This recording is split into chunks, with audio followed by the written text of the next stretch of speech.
Hello everyone, and welcome back to our channel, your number one stop for deep political commentary, courtroom drama, and a little humor from the heart of South Africa's ever-twisting political landscape.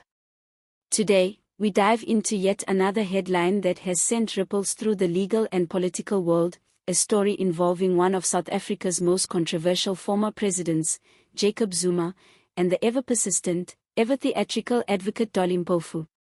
Yes, you heard that right, another courtroom defeat for Advocate Dali Mpofu, this time linked to Zuma's past presidential role.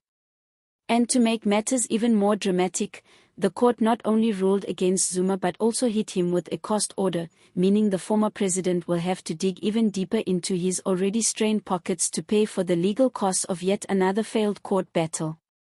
Now, this may sound like just another day in South African politics, but when you dig deeper, it reveals far more about power, influence, the fine line between loyalty and legal reasoning, and the curious spectacle of a lawyer who seems to have become almost as famous for losing cases as for fighting them.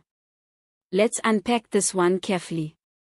So, Advocate Dali Mpofu, a senior counsel and vocal member of the Economic Freedom Fighters, has once again found himself in the public spotlight, and not for the right reasons. Known for his fiery courtroom style and passionate defense of controversial figures, Dali has developed something of a reputation for being the go-to guy when the politically powerful find themselves in legal trouble. Over the years, he's represented everyone from Julius Malema to Jacob Zuma, and even public officials accused of corruption or misconduct. But lately, his courtroom record has been looking, well, let's just say uneven. Critics have not held back. On social media and in legal circles, whispers have grown louder, with some suggesting that Dali's recent track record reveals a worrying decline in his effectiveness as an advocate. They argue that his political loyalties have clouded his legal strategies, leaving him vulnerable to defeat after defeat in high-profile cases. The most recent case involving Jacob Zuma has only added fuel to that fire. The court's ruling went firmly against Zuma, questioning the grounds of his legal challenge and ultimately handing down a cost order that further burdens the former president, who is already juggling multiple legal bills from his long list of court battles. For context, Zuma's legal troubles stretch back decades, from the arms deal saga to his contempt of court conviction and, of course, his long-standing fight with the Zondo Commission over state capture. This latest loss might not be the most serious in terms of criminal consequence, but it is symbolically damaging. It reinforces a growing public perception that Zuma's legal team, led in many cases by Dali Mpofu, is running out of both legal and political ammunition. Still, to be fair, Dali Mpofu has never been one to shy away from a tough fight. His supporters within the EFF and among left-leaning circles argue that he is being unfairly criticized for doing exactly what any good advocate should do, defending his client fearlessly, even when the odds are stacked against him. They say his defeats are less about incompetence and more about a judicial system that they believe is still skewed against radical or anti-establishment figures. One EFF supporter on social media summed it up this way: Dali Mpofu doesn't lose because he's wrong, he loses because he dares to question the system. And that's an interesting point. Dali's courtroom style has always been confrontational. He challenges judges, questions procedural norms, and often injects political ideology into his arguments. It's a strategy that energizes his supporters but frustrates many in the legal community who prefer a more traditional, rule-bound approach.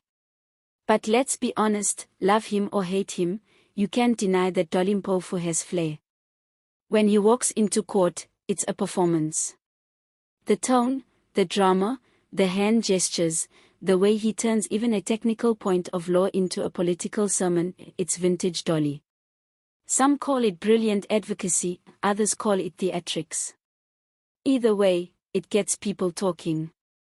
However, repeated losses have consequences. Legal experts warn that too many unfavorable judgments can chip away at a lawyer's credibility. Clients start to question whether passion alone can win cases, and fellow lawyers begin to view you as more of a political figure than a serious legal tactician. And that's exactly the crossroads where Dali now finds himself. He is simultaneously one of South Africa's most recognizable legal minds and one of its most polarizing. His defeats are now not just courtroom outcomes, they're public events, dissected on talk shows, debated on Twitter, and mocked in memes. But let's not forget the human element here. Losing a case, especially one involving a client as high-profile as Jacob Zuma, is not easy.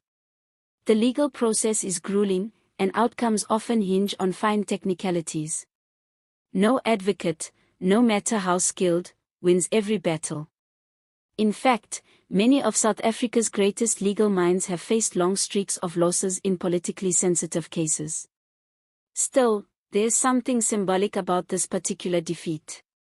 It comes at a time when both Zuma and Dali represent larger political struggles, Zuma's against what he calls a biased judiciary, and Dali's against what he sees as a legal system entrenched in privilege and old power structures. Both men, in their own ways, are outsiders battling for legitimacy in institutions they believe have turned against them. Meanwhile, the EFF has come out firmly in defense of Mpofu. Party members describe him as a fighter for justice and a true revolutionary in the legal fraternity. They insist that his work is not measured by court victories, but by his commitment to challenging systems of oppression and inequality. But in the cold light of day, South Africans are left asking, how many more of these courtroom dramas can Zuma and his team endure?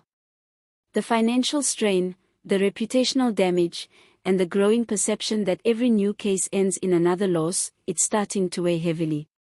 And yet, there's something undeniably compelling about Dali's persistence. Despite everything, he keeps showing up, robe and all, ready to argue, ready to fight, ready to take another swing at the system. Whether you see him as a hero or a showman, there's a certain resilience in that, a refusal to back down, even when the scoreboard looks grim. At the end of the day, Dali Mpofu remains a complex figure in South African law, admired by some, ridiculed by others, but never ignored. And as long as political giants like Jacob Zuma continue to find themselves in court, you can bet that Dali will be somewhere nearby, briefcase in hand, prepared to defend them with every ounce of his energy. So what do you think? Is Dali Mpofu being unfairly targeted by a biased system, or are his losses a reflection of poor strategy and overconfidence? And what does this mean for Jacob Zuma's never-ending legal saga? Let me know your thoughts in the comments below, and don't forget to like this video if you found it informative, subscribe to the channel for more deep dives into South Africa's political and legal dramas, and hit that notification bell so you never miss a story. Thank you for watching, stay informed, stay engaged, and as always, see you next time.